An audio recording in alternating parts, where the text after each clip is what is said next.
स्वागत है। आज हम जिन स्रोतों पर बात करने वाले हैं वो हमें एक बहुत ही कह सकते हैं गूढ़ उपनिषद की ओर ले जा रहे हैं। बिंदु उपनिषद। हाँ, बिंदु उपनिषद। उपनिषद तो वैसे भी वेदों का वो हिस्सा है जहाँ गहरा दार्शनिक ज्ञान मिलता है। बिल्कुल। और ये वाला बिंदु उपनिषद शायद उतना पॉपुलर नहीं है, है ना? ये यजुर्वेद और अथर्ववेद परंपरा से जुड़ा है, ऐसा स्रोत बताते हैं। हाँ, सही कहा। उतना सुनने में नहीं आता, पर ये जो 108 उपनिषदों की पारंपरिक सूची है उसमें इसका स्थान है। अच्छा। और इसकी खास बात यह है कि इसमें आपको वेदांत का ज्ञान, योग की प्रैक्टिकल बातें और शैव तांत्रिक प्रभाव भी मिलेगा।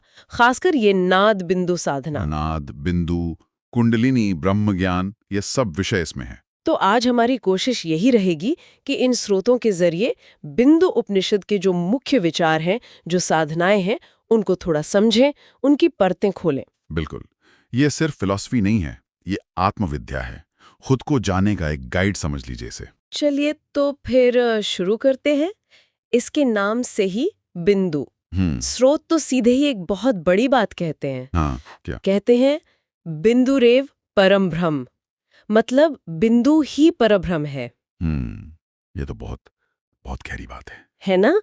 मतलब सृष्टि का मूल कहीं बाहर नहीं, बल्कि चेतना के एक बहुत सूक्ष्म अंदरूनी पॉइंट में, बिंदु में। हाँ, ये उसे सृष्टि का उद्गम स्थल मानते हैं, जहां से सब कुछ निकला। और साथ ही ये योगी के ध्यान का केंद्र भी है। उसे ज्ञान बिंदु कहा गया है। ज्ञान बिंदु। हाँ, जो अविद्या मतलब इग्नोरेंस या भ्रम, उसका नाश करता है। सही। और यहाँ ये समझना जरूरी है कि ये बिंदु कोई फिजिकल डॉट या निशान नहीं है। अच्छा। हाँ, स्रोत ये साफ करते हैं, ये है चेतना का मूल बीज। आप कह सकते हैं प्राइमोडियल सीड। चेतना का बीज? हाँ, वो शक्ति, वो शून्य जैसा घनत्व, जहां से सब कुछ बनता है और सब कुछ वापस उसी में चला जाता है। अरे वाह! इसे शिव का स्वरूप भी कहा है। एक जगह आता है बिंदुरेव शिवः प्रोक्ता। शिव का स्वरूप। ओके। तो ये शरीर का कोई हिस्सा नहीं है? नहीं, शरीर का नहीं, चेतना का। वो परम सूक्ष्म केंद्र जहां सारी संभावनाएं, सारी पोटेंशियलिटी है। ये स्पष्टीकरण जरूरी था कि ये भौतिक नहीं, चेतना का केंद्र है। बिल्कुल। अच्छा, अब स्रोत ये भी कहते हैं कि इसी बिंदु से नाद का जन्म होता है। हाँ।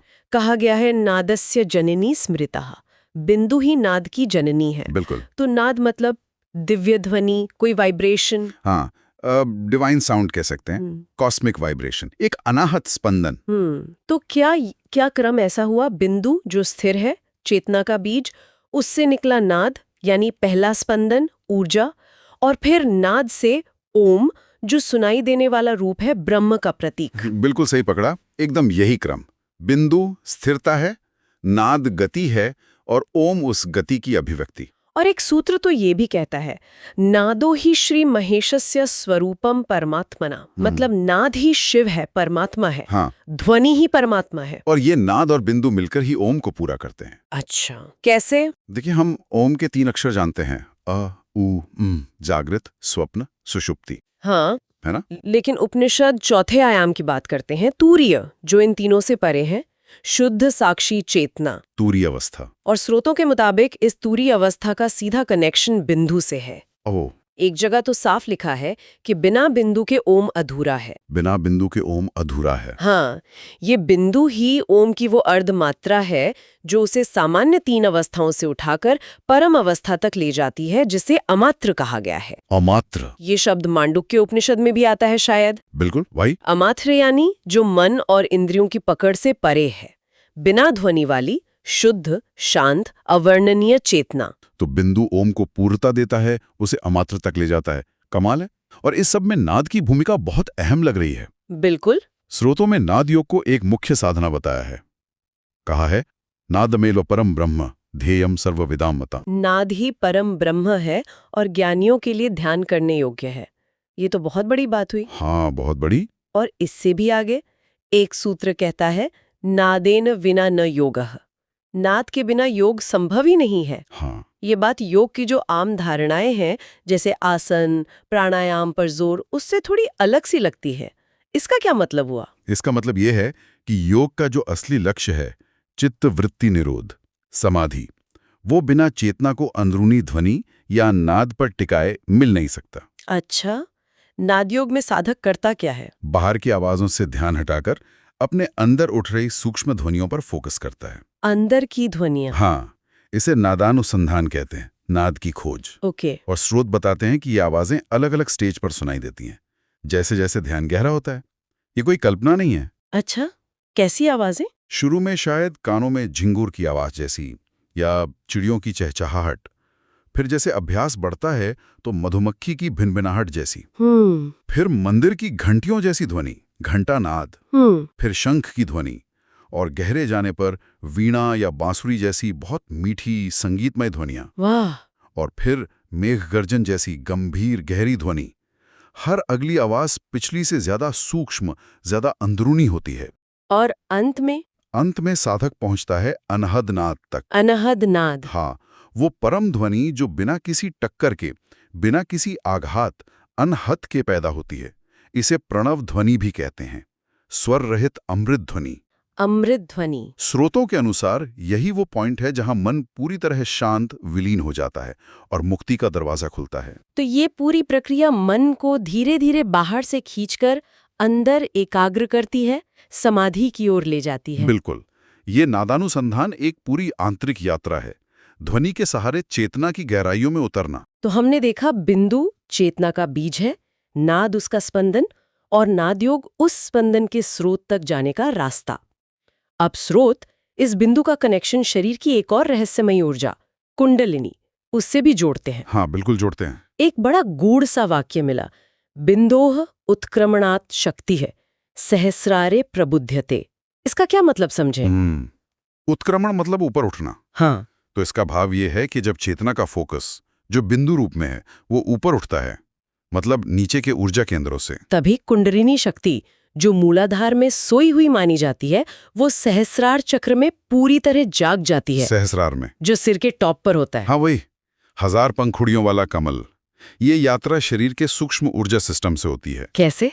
मूलाधार चक्र से शुरू होती है, रीढ़ की हड्डी के बेस से, फिर सुषुम्ना नाड़ी के जरिए ऊपर उठती है। सुषुम्ना नाड़ी, जो सेंट्रल चैनल है। हाँ, मुख्य ऊर्जा चैनल। उसके जरिए अलग अलग चक्रों को भेदती हुई आज्ञा चक्र से होते हुए, मतलब भौहों के बीच से, हाँ, आखिर में सहस्रार चक्र तक पहुंचती है। आपने सूक्ष्म शरीर चक्र, सुषुम्ना नाड़ी की बात की। क्या स्रोत ये बताते हैं कि बिंदु कहाँ स्थित है इन सूक्ष्म जगहों में? हाँ, बताते हैं। बिंदु का अनुभव या उसकी उपस्थिति सूक्ष्म शरीर में कई खास जगहों पर बताई गई है। जैसे मूलाधार चक्र में अधोबिंदु, मतलब निचला बिंदु, जो शायद फिजिकल दुनिया से जुड़ा है। फिर आज्ञा चक्र पर मध्य बिंदु, भौहों के बीच। ये बहुत इंपॉर्टेंट है। अच्छा। इसे बिंदु का प्रवेश द्वार, गेटवे टू बिंदु भी कहा गया है। ध्यान अक्सर यही लगाने को कहा जाता है, गेटवे टू बिंदु। हाँ। और आखिर में सहस्रार चक्र में ऊर्ध्व बिंदु, सबसे ऊंचा बिंदु, वो परम चेतना, शिव का स्थान है। तो आज्ञा चक्र पे ध्यान और फिर सहस्रार में अनुभव। हाँ, और योग तंत्र की भाषा में कहें तो इसी सहस्रार में शक्ति यानी कुंडलिनी जो नीचे से उठी है, हाँ, और शिव यानी बिंदु रूप परम चेतना जो वहां पहले से है, उन दोनों का मिलन होता है। शिव और शक्ति का मिलन। बिल्कुल।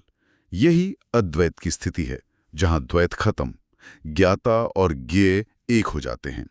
इसी को मोक्ष या आत्म साक्षात्कार कहते हैं। इस पूरी प्रक्रिया में कुंडलिनी के सुषुम्ना से ऊपर उठने में प्राण का, सांस का क्या रोल है? अरे, बहुत महत्वपूर्ण रोल है। प्राण साधना के बिना ये यात्रा मुश्किल है। अच्छा। देखिए, आमतौर पर हमारी प्राण ऊर्जा इड़ा और पिंगला नाड़ियों में बहती है, लेफ्ट और राइट, जो मन को बाहर की दुनिया में उलझाए रखती हैं। हाँ। प्राणायाम से, सांस को साधने से, जब प्राण का फ्लो सुषुम्ना नाड़ी में, यानी बीच वाले चैनल में सेंटर्ड हो जाता है, तभी कुंडलिनी ऊपर उठ सकती है। स्रोतों में कहा भी है, यदा सुषुम्ना नाड़ी चालती तदा मनो न चलती। जब सुषुम्ना चलती है तब मन नहीं चलता, मतलब मन स्थिर हो जाता है। हाँ, मन स्थिर, निश्चल हो जाता है, और स्थिर मन ही बिंदु में जा सकता है या नाद को सुन सकता है। तो ये सब साधना, नादयोग, कुंडलिनी जागरण, प्राणायाम, इन सब का आखिरी लक्ष्य क्या है? स्रोत आत्मा और मोक्ष के बारे में क्या कहते हैं? आखिरी लक्ष्य तो आत्मज्ञान और मोक्ष ही है। उपनिषद सीधे कहती हैं, आत्मा ज्ञानस्य बीजम। आत्मा ही ज्ञान का बीज है। हाँ, आत्मा वो शाश्वत तत्व है जो ना जन्मता है न मरता है। वो बस साक्षी है, दृष्टा है। शरीर और मन में जो भी बदलाव हो रहे हैं उन्हें बस देखता है। साक्षी भाव में स्थित होना। हाँ, उसी दृष्टा भाव में टिक जाना ही मुक्ति की शुरुआत है। स्रोत यहाँ वेदांत के महावाक्यों का भी जिक्र करते हैं। अहम ब्रह्मास्मि, मैं ही ब्रह्म हूँ, तत्वमसि, तुम वही ब्रह्म हो। हाँ, ये वाक्य साधक को याद दिलाते हैं कि वो ये छोटा सा शरीर मन नहीं है, बल्कि वो असीम ब्रह्म ही है। और मोक्ष, क्या ये मरने के बाद मिलने वाली कोई चीज है? नहीं नहीं, स्रोतों के हिसाब से मोक्ष कोई मरने के बाद की घटना नहीं है। अच्छा, ये इसी जीवन में जीते जी मिलने वाली अवस्था है। जीवन मुक्ति कहते हैं इसे। जीवन मुक्ति। हाँ, ये मिलती है चित्त की शुद्धि से, अज्ञान के मिटने से और आत्म साक्षात्कार से। एक बहुत बहुत गहरी व्याख्या है स्रोतों में। वो कहते हैं, बिंदो स्पंदनम संसारः, स्पंदन निरोधो मोक्षः। बिंदु का स्पंदन संसार है, स्पंदन का रुकना मोक्ष है। हाँ, मतलब ये जो दुनिया हमें दिख रही है, महसूस हो रही है, हमारे सारे अनुभव, विचार, भावनाएं, ये सब उस एक बिंदु का बाहर की ओर कंपन है, स्पंदन है। चेतना का कंपन। हाँ, और जब ये बाहरी कंपन रुक जाता है, जब चेतना अपने इस खेल से हटकर अपने स्थिर, शांत, अंदरूनी स्वरूप में लौट आती है, वही मोक्ष है। वाह। अंतिम अवस्था क्या है? उसी परम बिंदु यानी ब्रह्म में पूरी तरह मिल जाना, विलीन हो जाना। योग दर्शन में इसे कैवल्य कहते हैं। कैवल्य। हाँ, चेतना की पूरी आजादी, प्रकृति के असर से पूरी तरह मुक्त। इसे परम मौन या अद्वैत स्थिति भी कह सकते हैं, जहां कोई दूसरा नहीं, बस शुद्ध अखंड चेतना। ये सुनने में तो बहुत गहरा है, बिंदु से संसार का स्पंदन और स्पंदन रुकने पर मोक्ष। लेकिन ये अनुभव में कैसे आए? क्या स्रोत कुछ प्रैक्टिकल तरीके, कुछ साधनाएं भी बताते हैं? हाँ, बिल्कुल बताते हैं। बिंदु उपनिषद सिर्फ थ्योरी नहीं देता, रास्ता भी दिखाता है। अच्छा। स्रोतों में कई प्रैक्टिकल टिप्स हैं, जैसे ध्यान के लिए शांत और अंधेरी जगह चुनो, ताकि बाहर का डिस्ट्रैक्शन कम हो, अंदर का अनुभव साफ हो। ठीक है। सांस को कंट्रोल करना, एक लय में चलाना, प्राणायाम। जैसे एक सिंपल रिदम हो सकती है, 4 सेकंड सांस लेना, 4 रोकना, 4 छोड़ना। 4-4-4। हाँ, ऐसी लय वाली सांस मन को शांत करती है, जिससे ध्यान उस मध्य बिंदु यानी आज्ञा चक्र पर टिक सके, जिसे बिंदु का गेटवे कहा है। और ध्यान कहाँ लगाना है? आज्ञा चक्र पर। और मंत्रों का भी कुछ जिक्र है। हाँ, ध्यान मुख्य रूप से भ्रूमध्य पर, मतलब दोनों भौहों के बीच, आज्ञा चक्र पर। साथ ही अंदर उठने वाली सूक्ष्म आवाजों यानी नाद को ध्यान से सुनना, नादानुसंधान का अभ्यास। और कुछ खास मंत्रों का जाप भी सुझाया गया है, जो चेतना को बिंदु की तरफ मोड़ने में मदद करते हैं। कौन से मंत्र? जैसे ओम नमो नाद बिंदु आत्मने नमः। ये मंत्र नाद, बिंदु और आत्मा तीनों को नमन करता है, उनके एक होने की तरफ इशारा करता है। अच्छा। एक और है ओम ह्रीं बिंदवे नमः। यहाँ ह्रीं एक शक्तिशाली बीज मंत्र है, माया को हटाने और शक्ति जगाने वाला, और ये बिंदु को समर्पित है। ओम ह्रीं बिंदवे नमः। इसके अलावा सोहम का अजपा जाप, मतलब सांस लेते हुए मन में सो और छोड़ते हुए हम। सोहम, वो मैं हूं। हाँ, आत्मा परमात्मा की एकता। मंत्र का जाप सिर्फ बोलना नहीं है, ये ध्वनि के वाइब्रेशन से चेतना को बिंदु पर फोकस करने का एक पावरफुल तरीका है। तो ये साधनाएं तो कई योगों का मिश्रण लग रही हैं। प्राणायाम, मंत्र, ध्यान। सही समझा, बिल्कुल।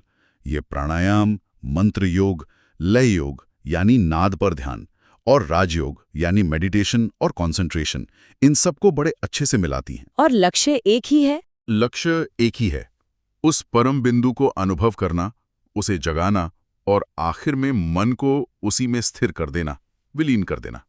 जैसा एक सूत्र कहता है, यदा मनः स्थिरम बिंदौ तदा सिद्धिर्न संशयः। जब मन बिंदु में स्थिर हो जाए, तब सिद्धि में संदेह नहीं रहता। बिल्कुल। और हाँ, श्रुत गुरु के महत्व पर भी जोर देते हैं। अच्छा। क्योंकि ये ज्ञान बहुत सूक्ष्म है, बिना सही गाइडेंस के भटकने का डर रहता है। कहते हैं बिना गुरु के बिंदु नहीं मिलता। आज्ञा चक्र पर ध्यान और वहां ध्यान की गहराई में बिंदु के प्रकाश का अनुभव करना, इसे साधना का एक इम्पोर्टेंट हिस्सा माना गया है। तो इन सभी स्रोतों से गुजरने के बाद जो एक केंद्रीय विचार निकल कर आ रहा है, वो यही है कि बिंदु ही चेतना और पूरी सृष्टि का मूल है, उसका बीज है। हाँ, बिल्कुल। और नाद योग, कुंडलिनी, प्राणायाम, मंत्र, ये सब अलग अलग रास्ते हैं उसी परम बिंदु में टिकने के, उसमें प्रवेश करने के, और अंततः उसी में विलीन होकर आत्म साक्षात्कार और मोक्ष तक पहुंचने के। बिल्कुल सही सारांश निकाला है। और अंत में श्रोताओं के मनन के लिए एक बहुत ही गहरा और शायद थोड़ा चौंकाने वाला विचार जो इन स्रोतों से बार बार सामने आता है, हाँ, वो ये है, माया कृतोयम व्यापारः बिंदोः स्पंदनम संसारः स्पंदन निरोधो मोक्षः। हाँ, यानी ये सारा संसार, ये सारा अनुभव जिसे हम इतना ठोस और रियल मानते हैं, ये असल में माया का रचा खेल है। ये मूल रूप से उस एक परम सूक्ष्म चेतना बिंदु का ही कंपन है, एक वाइब्रेशन मात्र है। सिर्फ एक वाइब्रेशन। और जब ये वाइब्रेशन रुक जाता है, जब चेतना इस खेल से हटकर अपने स्थिर, शांत, बिना कंपन वाले स्वरूप में टिक जाती है, वही मोक्ष है, वही परम सत्य है। ये विचार तो सोचने पे मजबूर करता है ना? क्या हमारी ये दुनिया, हमारे रिश्ते, सुख दुख, सब कुछ सिर्फ चेतना के एक बिंदु से उठे एक क्षण भर के स्पंदन है? अगर हाँ, तो इस स्पंदन के पार क्या है? इस पर जरूर सोचा जा सकता है।